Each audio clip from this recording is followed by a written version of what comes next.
Bonjour pour ceux qui viennent de nous rejoindre et ceux qui étaient déjà tout à l'heure sur les 2 autres webinaires. Bonjour et bonsoir en France.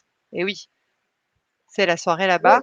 Oui, Donc merci de nous rejoindre sur le festival du solstice où j'ai le grand honneur de recevoir de recevoir, je suis émue, Anne Givaudan. Bon, pour ceux, je pense la plupart la connaissent. Pour ceux qui la connaissent pas, c'est une auteure de best-seller. Et je suis vraiment ravie, de l'accueillir pour ce festival. Elle me fait un beau cadeau de Noël, un beau cadeau de solstice, donc merci. Merci d'être bah, là. écoute, merci Laetitia, hein. Moi, ça me fait plaisir d'être avec vous tous. J'ai écouté Christian tout à l'heure et puis voilà, c'est bien, ça me donne un petit air des Antilles. Et oui, c'est vrai, c'est vrai. Donc, On envoie le soleil, allez, on se réchauffe les cœurs.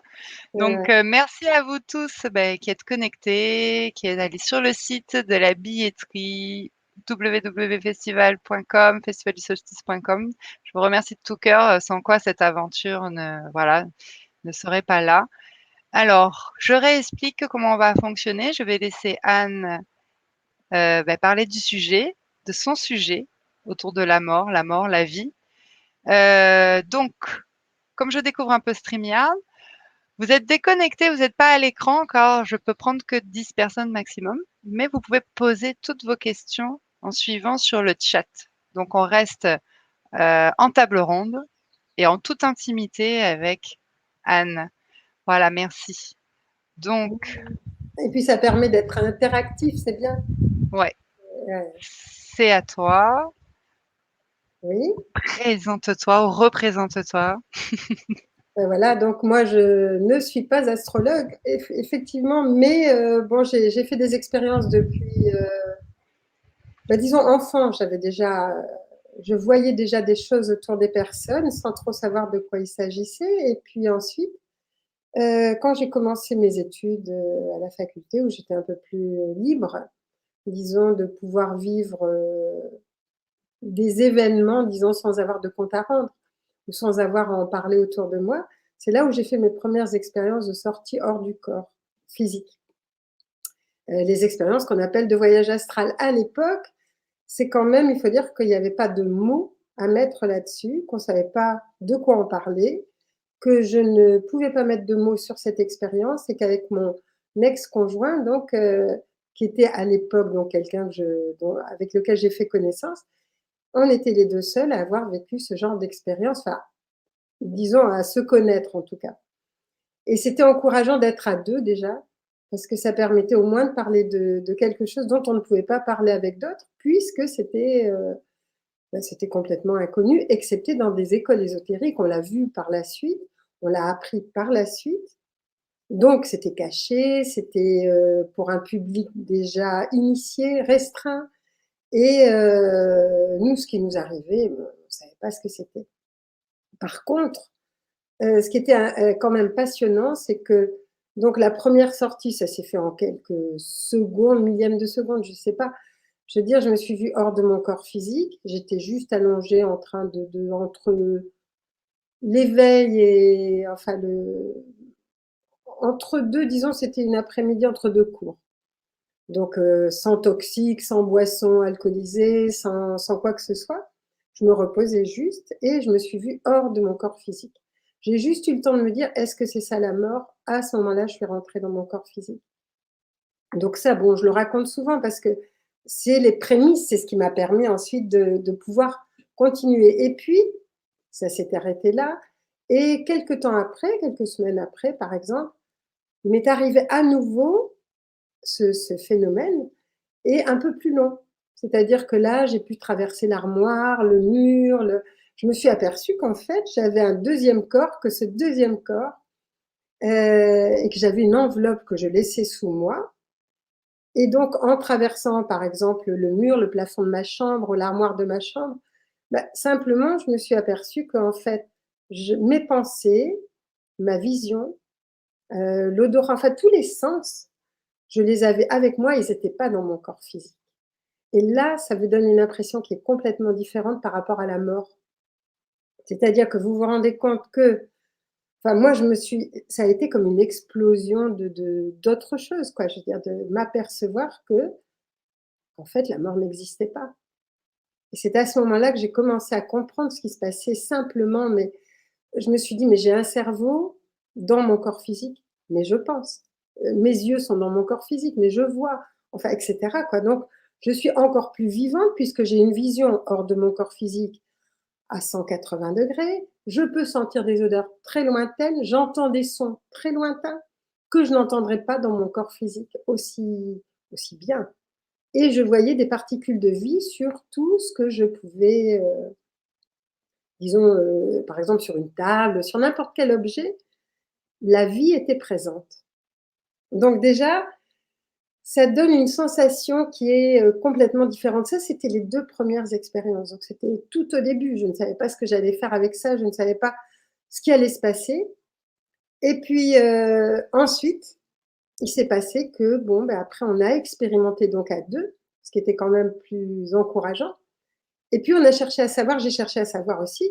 Je me suis dit, mais est-ce que je voudrais me prouver quoi que ce que je raconte est réel, quoi, ou que ce que je vis est réel plutôt, parce que je le racontais pas à l'époque encore. Hein. Donc on était étudiants, on n'avait pas envie de se marginaliser trop. Et puis on s'est dit bon. Et donc on n'en parlait pas. Et puis à un moment donné, donc ce qui s'est passé, c'est que j'ai voulu des preuves un peu.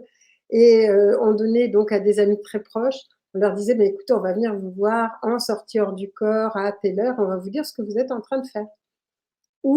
Et puis après, on s'est aperçu que aussi on pouvait aller visiter des endroits physiques, des villes, des lieux qu'on ne connaissait pas, mais qui n'étaient pas trop loin, donc on pouvait ensuite aller voir physiquement pour nous rendre compte si c'était bien la même chose.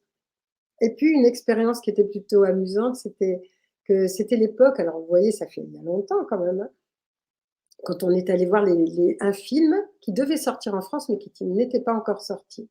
C'était le film qui s'appelait Les Dents de la Mer. Et ce qui était drôle, c'est que à ce moment-là, on est donc avec le décalage horaire, c'était parfait parce que nous, on faisait souvent ça la nuit parce qu'on était tranquille, parce que le jour, eh ben, on avait nos études, on avait un tas de choses à faire. Donc, c'était la nuit avec le décalage horaire, c'était parfait. On s'installe donc avec nos corps non physiques dans une salle de cinéma. On voit le film qu'on était capable de raconter quand on est revenu dans nos corps physiques, avec des détails qui étaient un peu particuliers, quoi. Donc, et à ce moment-là, quand le film est sorti, effectivement, les amis à qui on avait pu raconter ça, les quelques rares amis à qui on avait raconté ça, ont pu effectivement avoir la preuve que on avait bien vu ce film. Donc, vous voyez, bon, d'abord, on s'est donné des preuves. Et puis, il s'est rien passé pendant un petit moment, quoi. Il y a les gens toujours pensent que tout d'un coup, tout va être extraordinaire. C'était déjà extraordinaire. Déjà, je me disais, bon, mais si c'est ça la mort, pas de problème. Et je me suis aperçue que quand on n'avait pas peur de la mort, on n'avait plus peur de la vie. Et c'est ça que je voudrais aborder aujourd'hui parce que c'est ce qui me paraît important. Aujourd'hui, on nous fait peur tout le temps. On nous dit, vous allez mourir avec ça, vous allez devoir fermer, ne vous approchez pas des personnes âgées. Enfin bon, il y a un tas de règles qui peuvent paraître stupides. Il y a un virus, ok.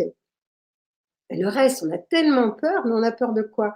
On est en train de nous réduire à des corps physiques et on est en train d'oublier notre humanité. C'est-à-dire qu'on ne peut plus embrasser les gens, on ne peut plus faire l'accolade, on peut plus, on porte des masques, on ne voit plus les sourires. Enfin, ça devient, je veux dire, vraiment très oppressant.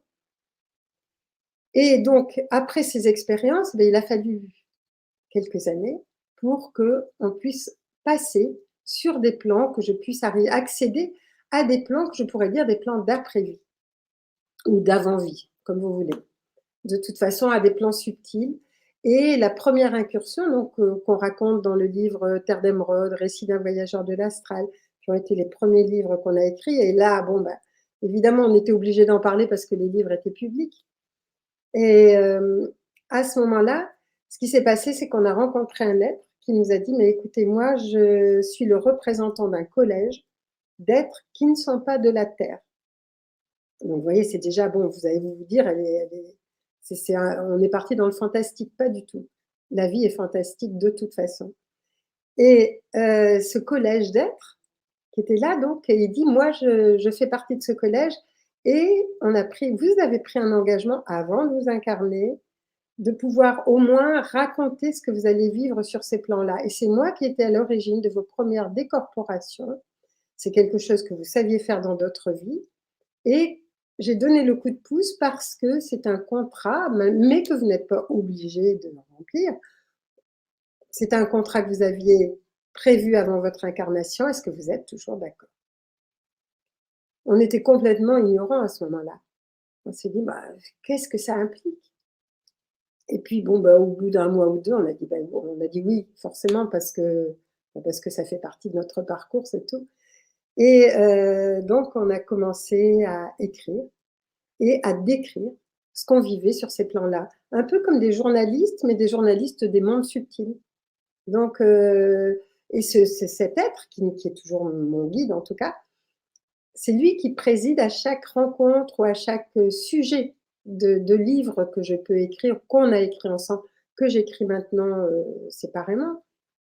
Toutes ces expériences, c'est lui qui, disons, propose un sujet. Et je sais toujours que s'il propose ce sujet-là, c'est parce que c'est complètement dans l'actualité et dans ce qui se passe sur Terre en ce moment.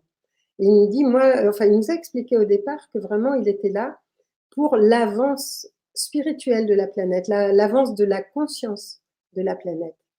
Et à un moment donné, enfin, d'autres êtres nous ont expliqué qu'en fait, on était en fin d'un grand cycle, à l'intérieur d'un cycle plus petit, que ces deux cycles arrivaient en fin. Et aujourd'hui, donc vous avez entendu sans doute tout à l'heure, aujourd'hui on est vraiment à un portail aussi extrêmement important qui n'arrive que tous les 400 ans d'après ce que j'ai compris, et où des planètes importantes sont en train de se rencontrer. Donc on est là et c'est vraiment une émergence qui est importante. Donc est-ce qu'on va continuer à rester à genoux? Est-ce qu'on va continuer à croire ce qu'on nous raconte?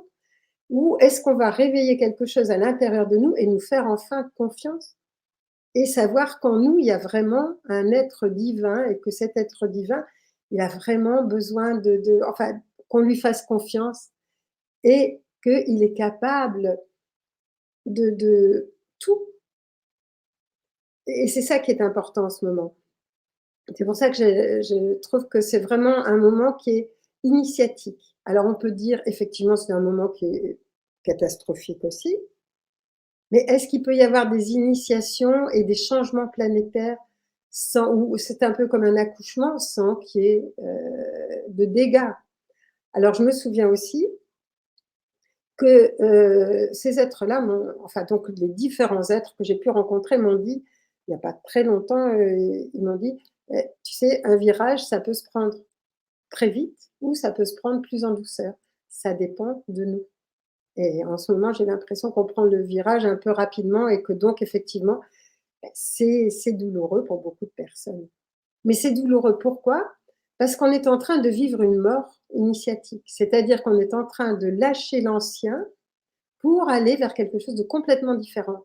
Et lâcher l'ancien, c'est pas forcément facile. Moi, je me souviens que quand je voyais au départ mon corps sous moi, c'était pas difficile. Ce qui était difficile, c'est de revenir dedans. Quand je rentrais dans ce corps physique, parce que on peut pas être éternellement dehors si on n'est pas mort, hein. Donc quand ma corde d'argent qui me reliait à mon corps physique me rappelait, je me disais: «Mais c'est pas vrai, j'ai l'impression de rentrer dans une poubelle, dans quelque chose de trop étroit, de trop serré, de froid. Ça va pas du tout, quoi» et j'en étais presque, pas dépressive, mais triste, enfin, j'étais pas bien et puis un jour, l'être donc qui m'accompagne me dit: «Mais si tu es incarné sur terre, il y a une bonne raison. Donc si tu n'acceptes pas d'être dans ton corps physique, à un moment donné, ce qui va se passer, c'est que tu n'iras jamais bien haut, comme un arbre sans de bonnes racines et tu ne vivras pas non plus la vie sur terre que tu t'es proposé de vivre et ce que tu es proposé, ce que tu t'es proposé de venir faire». Donc vous voyez, c'est ça aussi. C'est qu'est-ce qu'on est venu faire? On s'est tous incarnés pour ce moment-là. Donc on peut pas se plaindre, on peut pas si on peut évidemment se plaindre, ça c'est possible, mais je veux dire, il faut savoir que ce moment-là, on l'a voulu et puis qu'on l'a créé aussi. que par nos inconséquences, on a pu créer aussi tous ces bouleversements et qu'on est capable de les décréer. Mais je veux dire, on s'est donné tous le mot pour être là au bon moment. Il y a des êtres aussi sur Terre qui sont incarnés actuellement et qui ont fait partie de civilisations englouties. Si vous avez entendu parler de la Lémurie, si vous avez entendu parler de l'Atlantide, c'est un moment où ces êtres-là sont revenus, peut-être que vous en faites partie, et où on n'a pas envie que ça recommence, où on a envie cette fois-ci de réussir le passage. Et ça nous demande de quoi? Ça nous demande un réveil à l'intérieur. Et ce qui est sûr, c'est que donc le dernier livre que j'ai écrit, et c'est pour ça que je dis, et si la vie continuait, c'est vraiment, là je suis une personne, disons je suis en contact avec une personne qui vient de mourir d'un accident de voiture et qui est plus vivante que jamais. Et je trouve ça extraordinaire parce que je veux dire, elle a des réparties comme elle devait avoir dans sa vie physique, quoi.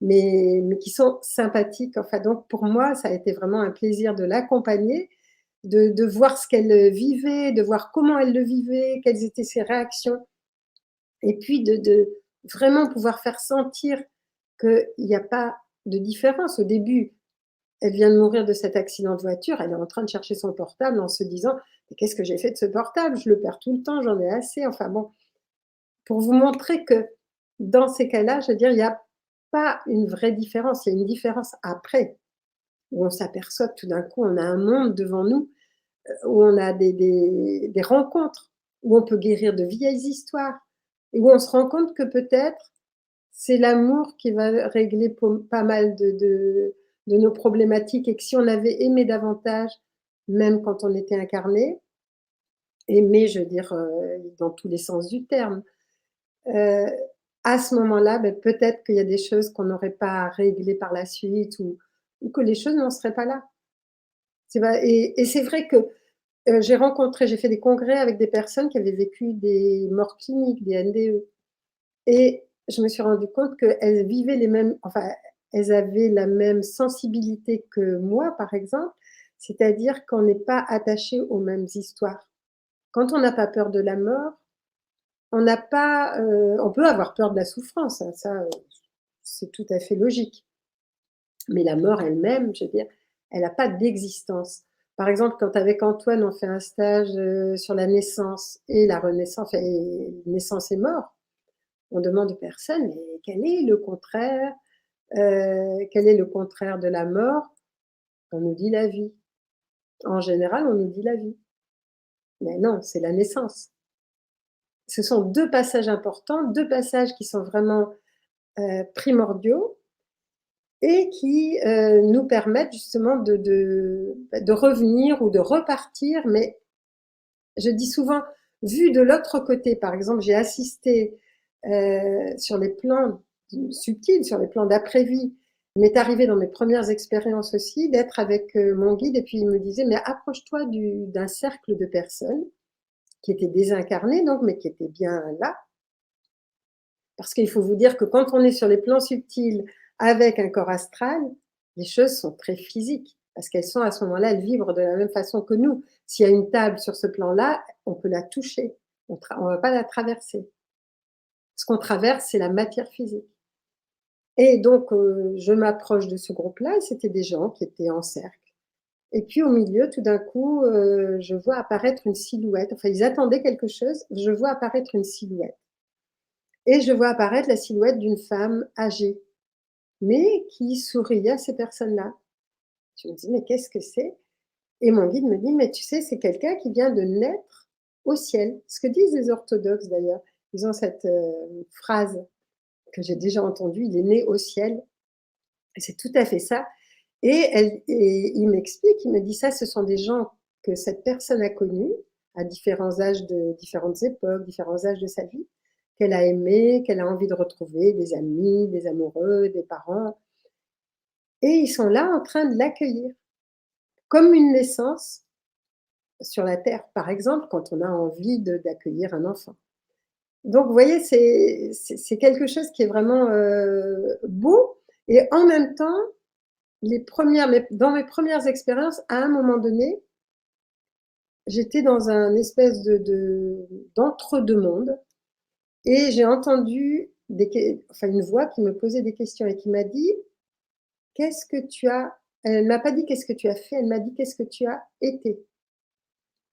Là, je me suis rendu compte que tout ce que je pouvais avoir, par exemple les diplômes, les connaissances, les capacités, qu'en fait tout ça, ça n'avait pas d'importance, que c'était pas ça l'important, que c'était bien de le faire, mais que je veux dire, bon, ceci dit, c'était pas ça qu'on me demandait. On me demandait, en fait, j'ai compris qu'on me demandait, est-ce que tu as été capable d'aimer? Est-ce que tu as été capable de rendre le sourire à quelqu'un? Est-ce que tu as été capable toi-même de sourire aussi à quelqu'un ou de rendre la vie plus facile ou de faire que la vie soit plus belle autour de toi? C'est plus dans ce domaine-là que les questions vont être posées sur, disons, les plans de l'après-vie. Et quand on revient dans le corps physique, quand on a vécu ces expériences, par exemple pour les gens qui vivent des morts cliniques et qui reviennent, il y a des choses qui n'ont plus la même importance. Toutes nos, disons, nos critères sociaux, nos critères d'avancement, d'argent, d'être le meilleur, d'être le plus fort, d'avoir le plus d'argent, de changer nos affaires tout le temps, enfin de faire mieux que le voisin, ça n'a plus aucune importance. Ça n'empêche pas d'aimer la vie, ça n'empêche pas d'aimer le beau, ça n'empêche pas d'être content quand on a accès à certaines choses. Mais c'est pas ça qui est important. Et actuellement, ce qui est demandé à la planète Terre, alors bon, pour en revenir à la planète Terre, je voulais vous dire aussi que dans toutes mes expériences, bon, j'ai bien fait une expérience quand même au début aussi, parce qu'au début, ben, je comprenais peut-être pas grand-chose non plus. Et donc, je sortais de mon corps physique et là, j'entendais la voix de mon guide qui m'a dit, mais éloigne-toi le plus possible. Éloigne-toi, éloigne-toi. Donc, moi, je suivais le courant de ce qu'il me disait. C'est comme si dans ma tête, je me disais, il faut m'éloigner. Donc, ça se passait. Je m'éloignais. Mais je m'éloignais de quoi? À un moment donné, j'étais comme un cosmonaute, je voyais la Terre de loin. Et en voyant la Terre de loin, je me suis aperçue qu'elle avait un halo gris, ce que je raconte souvent, donc il y en a sans doute qui l'ont entendu plusieurs fois, un halo gris autour d'elle. Et je me suis dit, mais j'ai l'impression qu'elle est malade, comme je pouvais voir autour d'un corps humain, par exemple, quand il est malade, avec des petits points bleus qui éclairaient quand même ce corps gris. Et quand j'ai revu mon guide, je lui ai dit, mais qu'est-ce que j'ai vu exactement? Est-ce que tu peux m'expliquer? Et il m'a dit, mais ce que tu as vu, effectivement, la Terre est malade. Alors, première chose, ce qu'on peut se poser, c'est, ah, alors c'est la pollution. Et il m'a dit, mais non, c'est la pollution, elle pourrait être éradiquée très facilement. Vous avez les moyens de le faire, même si ces moyens ne vous sont pas accessibles parce qu'ils ont été interdits, vous les avez. Ça, c'est quelque chose qui peut se faire rapidement.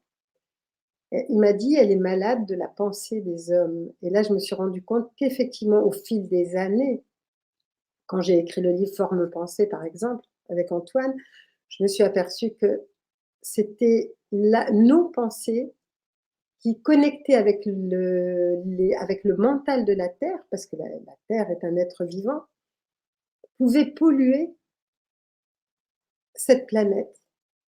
Que nos pensées, non seulement elles nous polluaient, non seulement elles polluent notre environnement, mais elles polluent la planète Terre.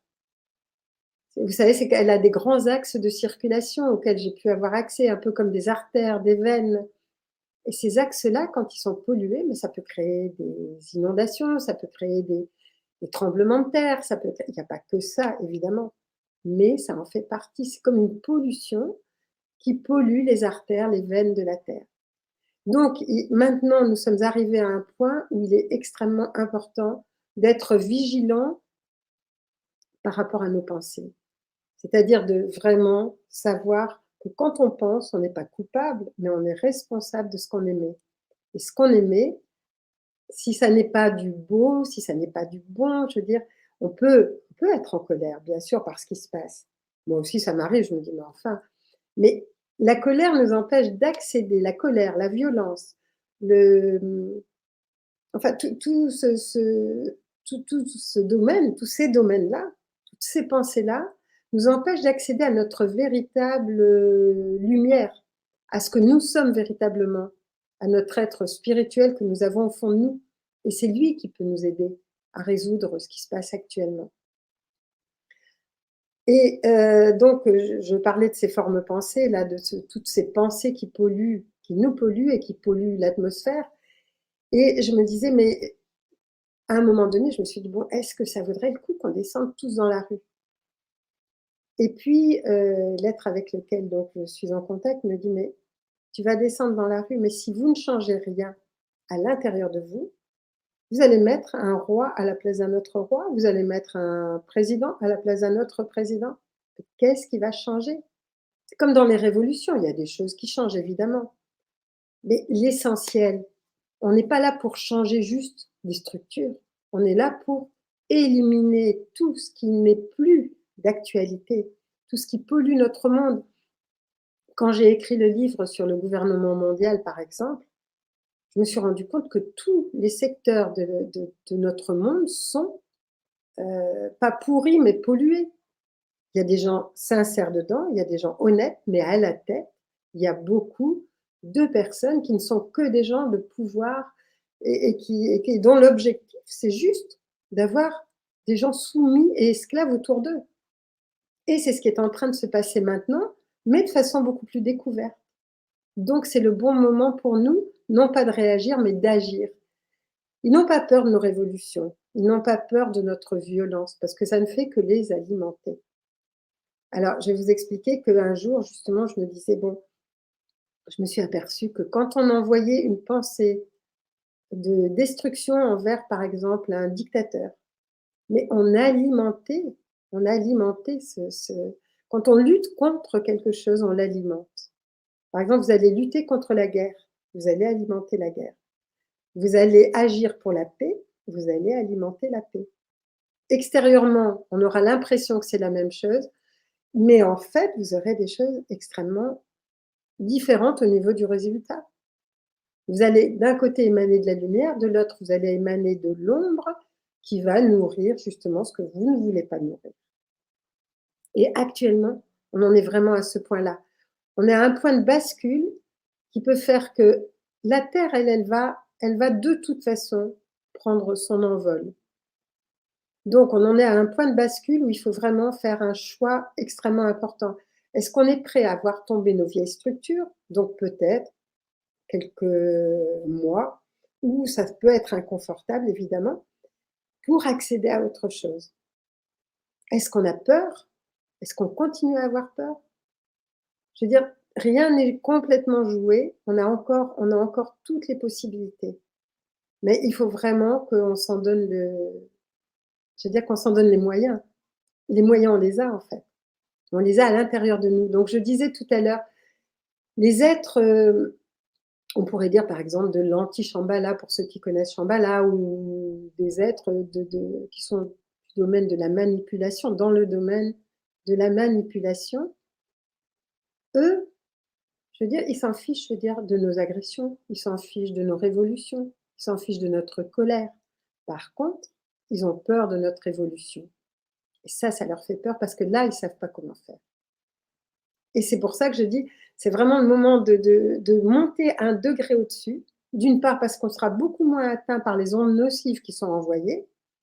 Et d'autre part, parce que ces êtres-là que j'ai pu rencontrer parfois sur d'autres plans, sont complètement déstabilisés par la lumière. Ils sont déstabilisés par la croissance des humains. Ça, par contre, ça leur fait peur. Et je trouve que donc c'est important qu'à un moment donné, on puisse se dire, OK, à l'intérieur de nous, on fait une révolution. Et ensuite, la révolution extérieure, elle se fera d'elle-même. On pourra descendre dans la rue, peu importe. Mais à ce moment-là, il y a quelque chose d'autre qui se passera. Et vraiment, on ne remplacera pas juste une structure par une autre, juste pour avoir un peu plus d'argent, juste pour avoir un peu plus de respiration, un peu plus de vacances. C'est pas ça l'objectif actuellement. C'est vraiment une nouvelle planète. C'est vraiment une deuxième planète. On a besoin de faire en sorte que la planète Terre, qui est actuellement en gestation, mais en même temps qui est en évolution, puisse regagner sa place. Alors, ce qui s'est passé dans mes expériences, c'est qu'un jour, j'étais en train de voir le cosmos et des êtres, donc d'autres planètes, m'ont complètement montré, m'ont dit, écoutez, la Terre est une planète qui a été convoitée par beaucoup d'autres êtres, d'autres planètes. Beaucoup d'entre eux ont eu envie de venir sur elle parce qu'elle a beaucoup de capacités, elle a beaucoup de possibilités, c'est une belle planète. Mais en même temps, elle a accepté le grand être de la Terre, parce qu'il faut savoir que c'est un être vivant, et le grand être de la Terre a tellement de générosité qu'il a accepté de retarder son évolution pour attendre que les humains qui sont qui vivent dessus puissent accéder à un autre niveau. Et donc, la Terre est considérée comme la seule fausse note de notre système solaire. Et moi, ça m'a touchée parce que je me suis dit, mais cette Terre, elle a accepté que nous soyons des prédateurs, parce qu'on est les pires des prédateurs. On parle des animaux, ça n'a rien à voir. Je veux dire, on est vraiment des grands prédateurs. Et elle a accepté ça par amour, comme une mère ou comme, je ne sais pas, vous pouvez le comparer à ce que vous voulez. Et tout ça et elle a accepté de ne pas faire partie de la ronde du système solaire, du champ qui émane des planètes et d'être la fausse note. Mais maintenant, elle a attendu pendant la Lémurie, elle a attendu au moment de l'Atlantide. Et là, elle ne peut pas attendre encore. Donc là, elle est en train de regagner sa place. Et donc, c'est important de pouvoir. Elle ne peut pas nous attendre encore. Donc, je veux dire, faisons cette ascension avec elle parce que c'est important. Il y a dans le dernier livre que j'ai écrit, j'ai trouvé, je me disais, mais en revoyant, parce que souvent quand j'écris, je sais parfaitement, enfin je veux dire, ça se déroule comme un film. Les expériences que je fais sur ces plans-là, ensuite je les revois dans les 4 jours qui suivent comme un film. Après, je refais une expérience, ça se déroule à nouveau comme un film et je peux écrire exactement tous les détails. Ensuite, j'oublie une partie, comme une mémoire ordinaire. Il y a des choses dont je ne me souviens pas. Et là, je re-regardais, je relisais la fin donc de Et si la vie continuait, où il y avait le règne des géants. Et ils nous ont dit quelque chose de très beau que je voulais vous partager parce que j'ai trouvé que c'était quand même important quoi, ce qu'ils avaient à dire. Parce qu'ils étaient en train de ranger dans une bibliothèque sous terre des disques, de grands disques de pierre. Et ils disaient, mais c'est enfin de pierre, je ne sais pas si c'est de la pierre, mais et il disait, vous avez tout le savoir de votre humanité, de vos humanités qui est contenu dedans. Et à un moment donné, vous serez capable de les lire, de le lire, enfin de lire ces disques-là, de lire cette bibliothèque très particulière, avec tout ce savoir, avec toutes ces connaissances qui seront mises à votre disposition. Et je suppose qu'il faut quand même qu'il y ait un déclic à l'intérieur de nous pour que ça puisse se faire. Et il y a quelque chose qu'ils ont dit, et je me suis dit, j'avais envie donc de vous le partager parce que ça montre que on a encore temps. J'étais en train de voir donc une fin de civilisation. Et ça me laissait un peu, je veux dire, ils me montraient une fin de civilisation, une fin de leur civilisation. Et quand je voyais ce qui se passait, je me disais, ah non, on ne peut pas recommencer ça tout le temps. Ça n'est pas possible qu'on soit toujours au même niveau, que quoi qu'on fasse, on en revienne toujours comme pire que la préhistoire, quoi. Et donc justement, c'est là où ils ont dit, vous êtes l'avenir de la Terre, sachez que rien n'arrivera par hasard. Rien n'est encore inscrit car vous pouvez modifier tout ce qui semble déjà en place. Il est dit que votre Terre se dévitalisera jusqu'au point où vous ne pourrez plus rester dessus. Il est dit aussi que des vents insalubres empoisonneront votre air, tandis que les mers recouvriront vos terres, et qu'alors Terra vous ouvrira une nouvelle fois ses portes, car vous serez très peu nombreux en cette fin de civilisation. Il est écrit que des vaisseaux emporteront les survivants le temps que la planète se régénère. Pourtant, tout est encore possible si vous actionnez en vous la conscience endormie qui y sommeille. Et alors donc la jeune femme là donc qui voyage avec moi et qui elle venait de mourir d'un accident de voiture demande: «Peux-tu nous dire quelle est notre plus grande faille?» Le géant éclata d'un rire sonore qui emplit toute l'immensité de la grotte. Tandis que d'autres géants se retournent et nous regardent amusés, ma question est-elle si stupide? La peur est votre faille la plus importante et fait de vous des soumis. L'amour ne peut y trouver sa place. Bon, vos révolutions sont des leurres qui ont perdu aussi notre civilisation. La violence amuse vos dirigeants, non pas les officiels et les autres. Elles nourrissent ce que vous ne voulez pas voir. Nous ne pouvons vous donner de règles toutes faites à suivre, mais soyez déterminés et aimants, et vous saurez que faire. Voilà, parce que leur civilisation, la civilisation des géants, s'est terminée dans la violence. Il faut savoir que c'est vraiment ces fins de civilisation. Il y en a d'autres qui ont terminé sous l'eau. Il y a encore des restes de cette civilisation que vous pouvez voir. Enfin, moi, je me souviens d'être allée en Sardaigne et d'avoir vu un homme qui, lui, nous disait qu'il connaissait les tombes des géants et que dedans, il avait pu trouver des morceaux de dents mais de géants. Il nous a montré en fait ce qu'il avait récolté et c'était étonnant. C'était vraiment étonnant. Donc, je vais vous dire que donc justement, rien n'était joué. On a encore toutes les possibilités et on oublie souvent, on a peur de la lumière qui est en nous. On fait confiance à des gouvernants en pensant qu'ils vont agir comme de bons parents sans s'apercevoir qu'en fait, ce ne sont pas de bons parents. Et vraiment, l'important, c'est vraiment d'arriver à retrouver en nous toute cette, je veux dire, cette lumière et de savoir qu'on est capable de s'en sortir, qu'on est capable de dire non, qu'on n'est pas obligé de tout accepter. Et que c'est la peur et qui joue sur la peur, sur la culpabilité. Quand on vous dit ah mais vous allez faire mourir vos vieux parents si vous allez manger avec eux, c'est d'un non-sens. Je veux dire, de toute façon, s'ils sont proches de la mort, je veux dire, ça ne changera pas grand-chose. Donc c'est pour ça que j'aimerais partager avec vous, savoir si vous avez justement des questions par rapport à ça, parce que nous sommes au moment crucial où la Terre va prendre son envol et où on est capable de la prendre avec elle.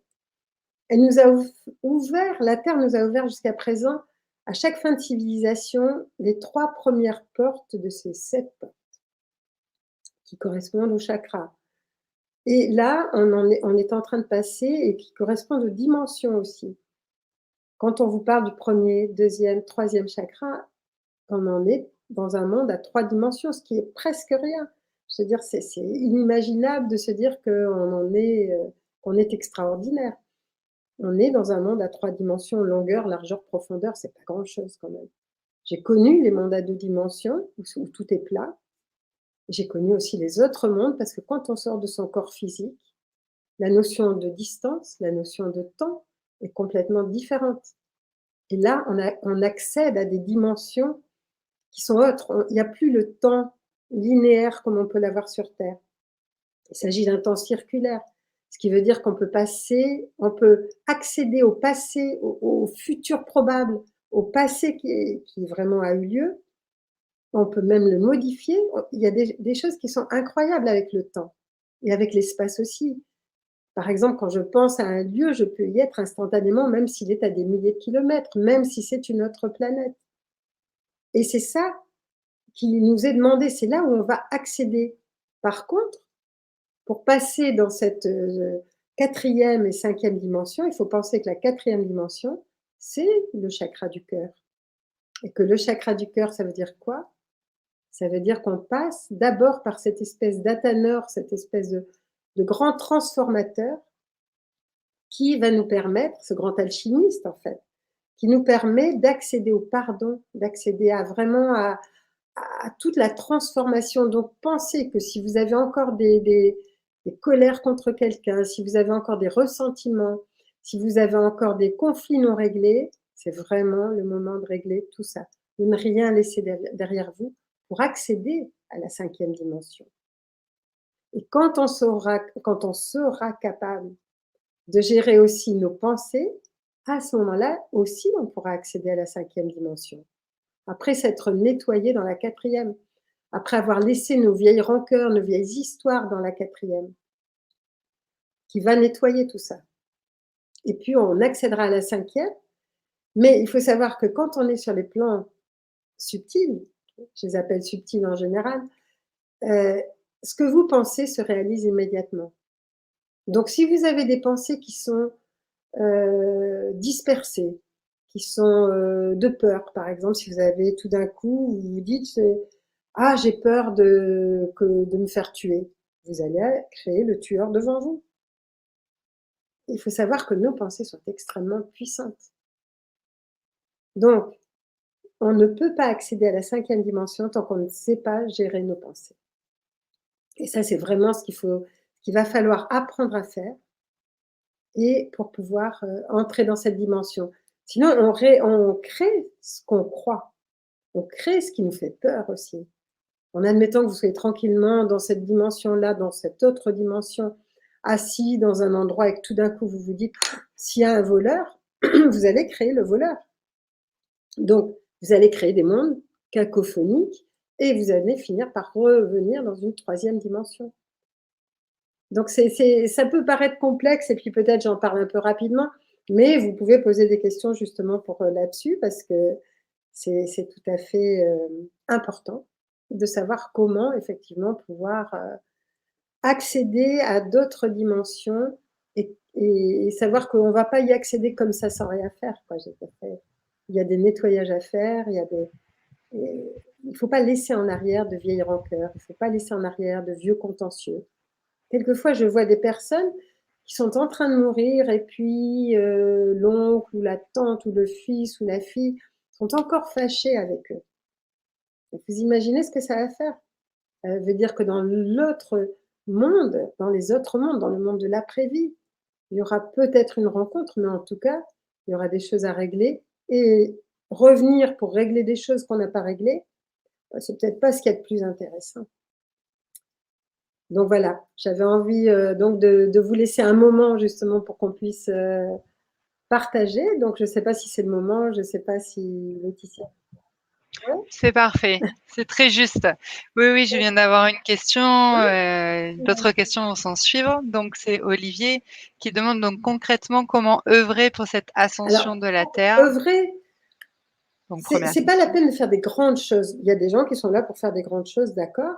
Mais je veux dire, on peut pas. Quelquefois, on a l'impression d'être submergé. Il faut prendre des petites bouchées. On a fait un film qui s'appelle Le courage au service du vivant, un reportage sur les lanceurs d'alerte. Ce sont des gens qui sont extrêmement courageux. Et à un moment donné, ils font ce qu'ils ont à faire parce que c'est leur conscience qui est plus forte que les propositions, que ce qu'ils vont perdre. Ils ont tout perdu. Mais ils disent, quand je leur demande si c'était à refaire, vous le referiez, ben, ça nous donne vraiment de la force parce qu'ils disent oui, bien sûr. Ils disent on est prêt à le refaire parce que on est en paix avec nous-mêmes, parce qu'on est en paix avec notre conscience et parce que c'est elle qui a primé d'abord. Et je trouve que ça, c'est magnifique. Je vous conseille de le voir parce que forcément, ben, ça donne la pêche. Ça fait qu'on n'a plus envie d'être à genoux. Les tyrans sont grands parce qu'on est à genoux. Ben, c'est tout. Je veux dire, c'est pour ça qu'il faut arrêter d'être à genoux. Il faut à un moment donné se lever et se dire, mais non, moi je suis autre chose que ça. S'il y a des choses à faire, je les fais.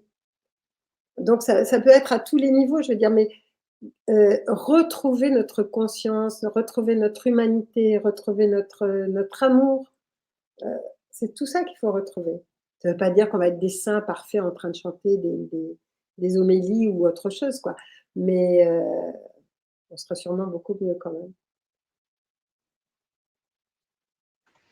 Alors j'ai Olivier toujours qui continue avec ses questions. Ensuite, pour la régénération de la Terre, comment cela est possible au vu de la noirceur de ce monde? Pollution, haine, égoïsme. La nature n'aurait-elle pas besoin d'une véritable régénération comme une nuit obscure durant 48 heures ou 72 heures? ou seulement la dimension de notre cœur suffit? Bah, Est-ce les que 2 j'ai peuvent être, bien hein, bien sûr. C'est-à-dire qu'une pause, due mmh, au bon, on parle toujours des 3 jours de noirceur, alors, qui sont pas arrivés encore pour l'instant. mmh, C'est possible, ça peut arriver.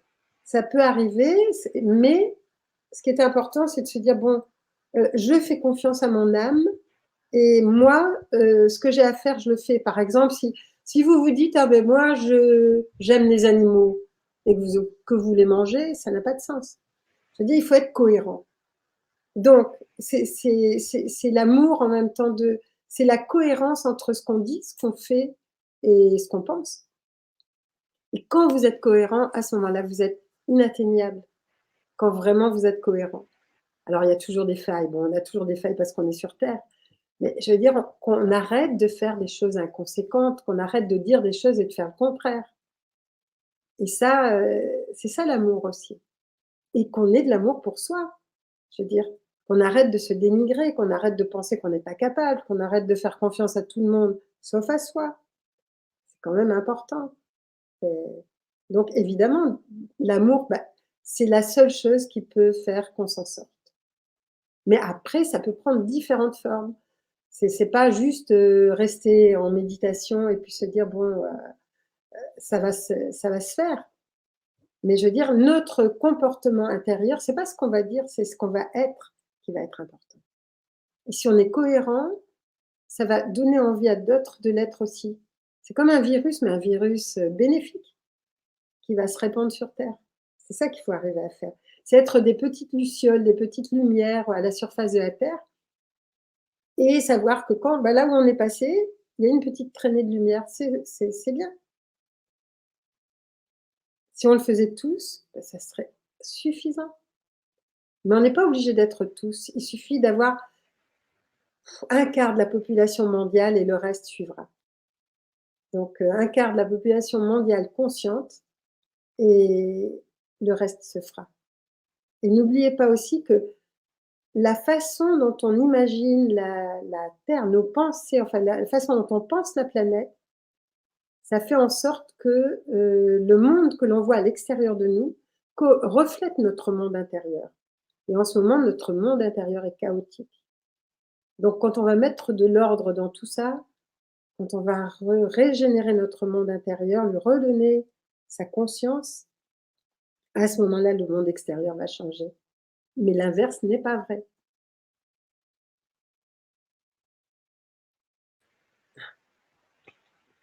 oui et d'ailleurs j'ai une question, par rapport à l'astral, hem, est-ce que ce n'est pas ce que l'on vit, est-ce que ce n'est pas en fait comme c'est création, l'énergie est création, donc cela se crée aussi dans l'astral.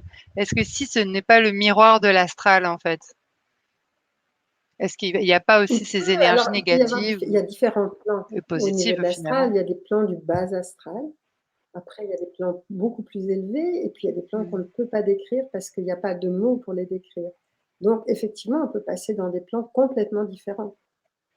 Et puis, il y a des plans aussi qui correspondent, par exemple, quand une personne, quitte son corps physique, il y a des plans qui vont lui correspondre. Si c'est un musicien, il va continuer la musique, par exemple. Il y a des différents plans. Il y a de nombreuses demeures dans la maison de mon père et c'est vraiment le cas. Donc il y a beaucoup de plans différents et alors, il faut savoir que tous les plans sont des plans d'illusion, si on veut. Tant qu'on n'a pas atteint la conscience, complète, de l'esprit, qu'on n'a pas réintégré l'esprit, que ce soit le monde physique ou les autres mondes, ce sont tous des mondes qui correspondent aussi à des âmes, donc à des dimensions différentes. Mais après, il y a des mondes qui sont, qu'on pourrait même pas décrire, parce qu'on n'a pas les mots pour le faire. Merci. Marie-Noël qui demande: «Comment être sûr que c'est notre âme qui nous parle?» Alors oui, effectivement, je comprends la question parce que c'est pas Bonne évident question. et quelquefois on se dit: «Est-ce que c'est mon mental qui me parle ou est-ce que c'est juste?» mais il y a de l'entraînement. Vous allez voir que quelquefois, vous allez vous poser des questions et puis vous allez laisser parler votre intuition et quelquefois, c'est vos émotions qui vont parler. Mais vous allez vite voir la différence. C'est-à-dire qu'à un moment donné, bon, par exemple, s'il y a du jugement, vous savez que ça n'est pas votre âme qui vous parle. S'il y a de la peur, vous savez que ça n'est pas votre âme qui vous parle. Je veux dire, elle n'a pas. C'est à un moment donné, quand votre âme vous parle, vous savez que c'est juste. Mais vous le savez intérieurement, complètement, vous en êtes sûr. Vous n'avez pas de doute à ce moment-là. Et là, vous allez voir. C'est-à-dire, vous savez que vous devez aller, même si on vous propose une chose et que vous sentez à moitié, vous allez vous porter vers autre chose. Et là, vous sentez que c'est juste. C'est votre âme qui vous parle. Et vous pouvez lui faire confiance parce que c'est pas qu'elle soit bonne, c'est elle est juste. C'est-à-dire qu'elle va vous amener à vous tous les événements qui vont vous permettre de grandir. Alors, ça va pas forcément être toujours des bons ou des mauvais événements. Ça, elle n'a pas de considération pour ça. Elle va amener ce qu'il vous faut. On ne peut pas passer à côté de notre histoire. C'est finalement un certain discernement, en Oui, et fait, puis quelque chose de avec plus fort l'expérience. encore qui fait qu'on sait que c'est. Je suppose que ça vous est arrivé sans doute à tout le monde, quoi. À un moment donné, on sait que c'est juste. On sait que c'est comme ça, quoi, et pas autrement, même si le monde entier vous dit que c'est autrement. C'est plus de cet ordre-là, je dirais, ouais. Passionnant. Donc si vous avez d'autres questions, alors là, Olivier, la connexion à notre âme en permanence pardon, je voyais plus. La connexion à notre âme en permanence nous donne donc accès à la multidimensionnalité. Oui, même si c'est pas, le voyage astral, si c'est pas physique, je dis si vous le sentez pas, mais vous allez surtout avoir accès à une paix. Parce que je veux dire, vous n'allez pas être en train de lutter, de vous demander ce que vous devez faire et tout ça, parce que vous savez que ce qui vous arrive, quelque part, cette partie-là de vous l'a choisi. Et donc, là, votre rôle, ça va être de voir qu'est-ce que je fais avec ça. Et donc, c'est moins angoissant. Parce que vous savez qu'en fait, quelque part, ça fait partie de votre vie, de vos choix et de ce que vous êtes venu faire. Et vous pouvez accéder à d'autres dimensions, bien sûr, à un moment donné, oui. Ok. Bien. As-tu envie d'échanger, comme j'ai pas d'autres questions, donc est-ce que tu as envie d'échanger un peu plus sur ce que l'on vit en ce moment ou? Et sur ce qu'on vit en ce moment, donc ce que je disais, c'est vraiment initiatique, quoi. C'est-à-dire que maintenant, on est obligé de se positionner, se dire, bon, mais qu'est-ce qu'on fait avec ce qui se passe en ce moment? Est-ce Ouais. qu'on va se laisser, je veux dire, est-ce qu'on va avoir peur? Est-ce qu'on va écouter ce qui se dit ou est-ce qu'on va avoir du discernement? Effectivement, il y a un virus, OK, on prend des précautions, mais à un moment donné, je veux dire, il y a des non-sens.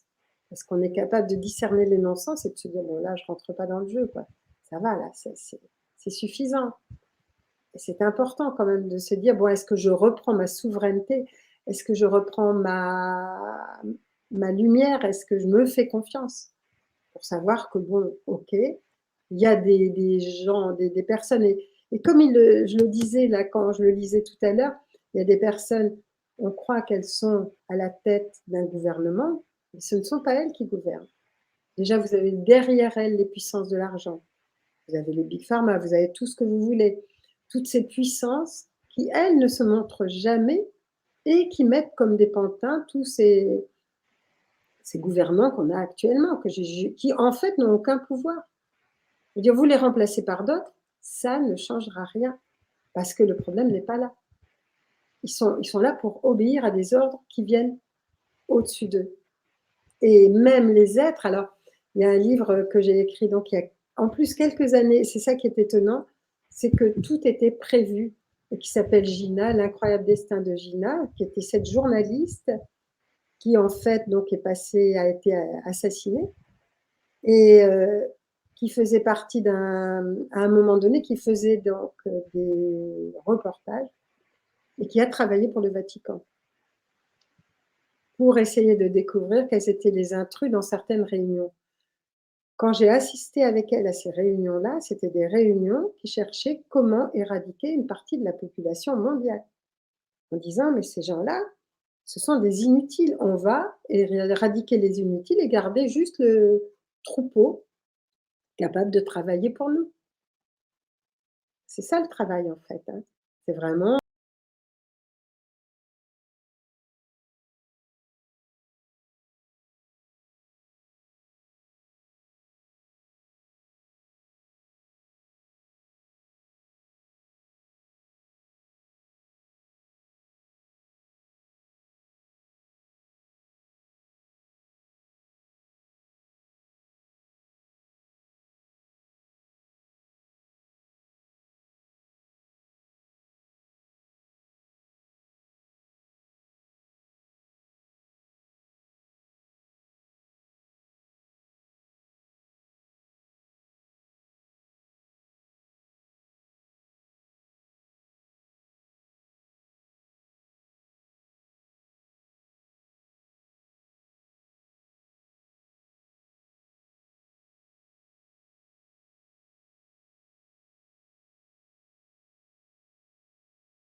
OK, garder le troupeau, puis, les autres en oui, si, ces réunions étaient là, alors il y en a qui disaient: «Oui, on a fait des guerres à tel endroit, on a commencé des guerres à tel endroit», et ils ont parlé du virus. Ils ont parlé d'un virus, moi j'avais pas ça à ce moment-là quand j'ai écrit le livre. C'est complètement ce qui se passe actuellement. En fait, à un moment donné, quand cette, jeune femme qui fait un reportage et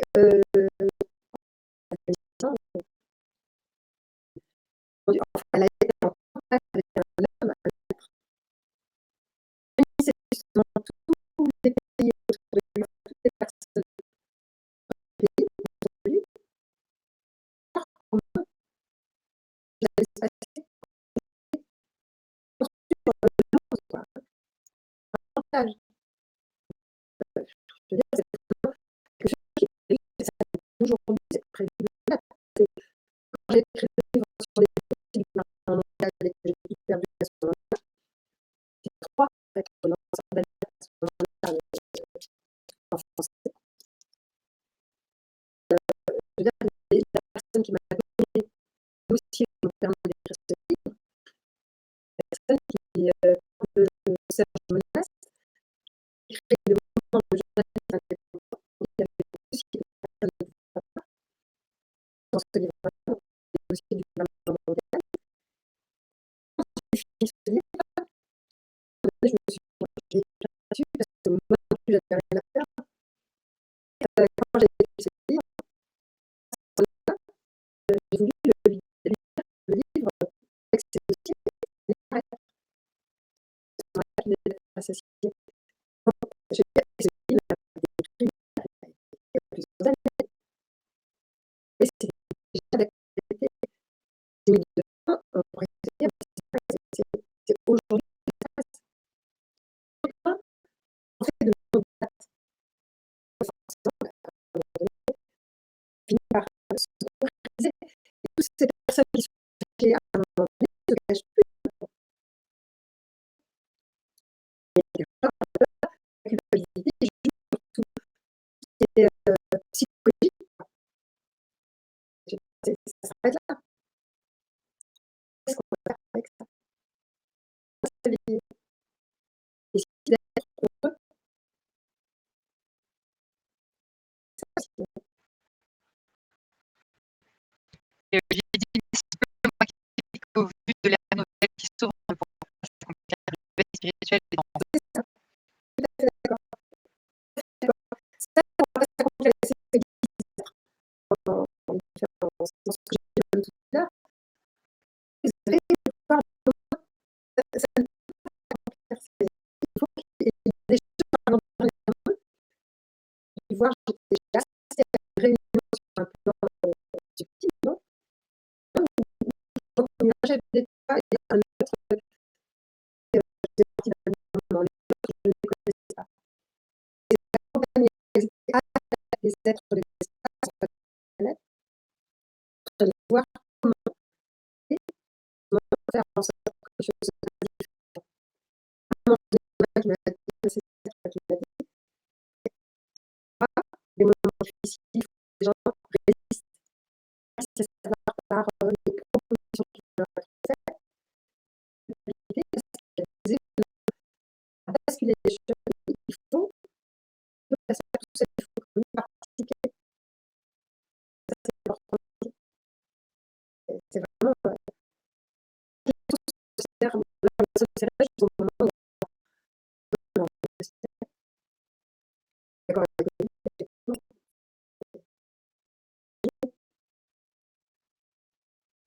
c'est une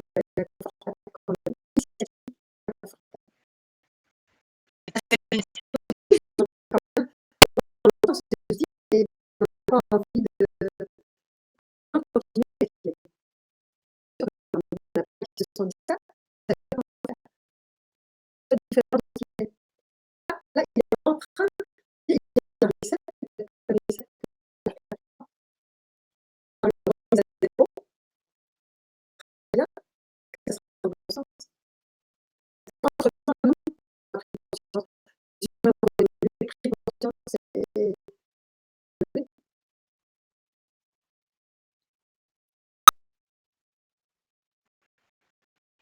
Oui, ça donne espoir tout Marine qui demande oui, si le vaccin en fait devient vraiment obligatoire, comment on va pouvoir, échapper? Alors attends, ouais, autre question.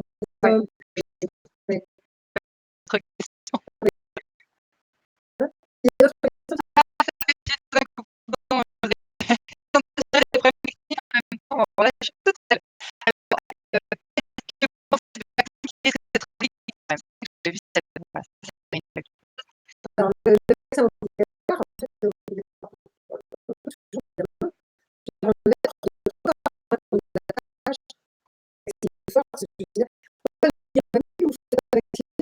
c'est assez simple.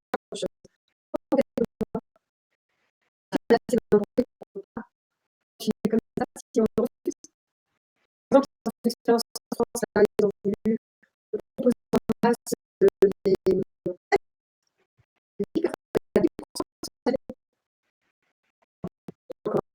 à se réveiller. Et on dit en France, par exemple, non, ne sera pas obligatoire, mais on ne pourrait pas voyager, on ne pourrait pas visiter, les artistes à cause de vous pour pas travailler, en fait, etc. Donc, il est là tout le temps, résistant. On est capable de faire de la résistance passive. Si on est en minorité, Les gens se réveillent. Non pas parce que là, ça s'adresse à tout le monde, cette histoire de test, c'est pas possible. Il faut montrer la vie, ils ont dit, maintenant, le de test, eux, ils sont en ouais,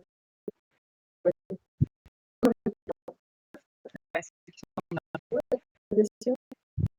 comment alors Olivier dit: «Comment menacer le peuple alors que soi-disant ce vaccin peut nous sauver?»